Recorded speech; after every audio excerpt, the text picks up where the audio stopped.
LinkedIn. Post tips. If this guide helpful, don't forget to like and subscribe. Open your browser and type LinkedIn in the search bar, then access the website. Sign up for a new account or log in using your existing account credentials.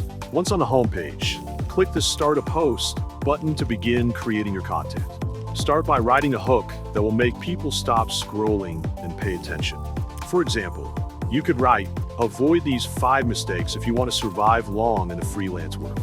After the hook, type a description that matches your chosen topic and provides a brief introduction.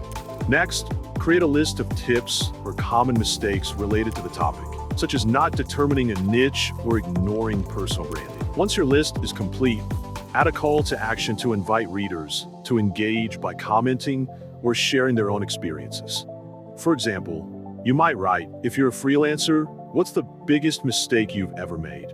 Include 3 to 5 relevant hashtags to increase the visibility of your post, such as #freelance, #remote work, #personal branding, #business, #entrepreneurship.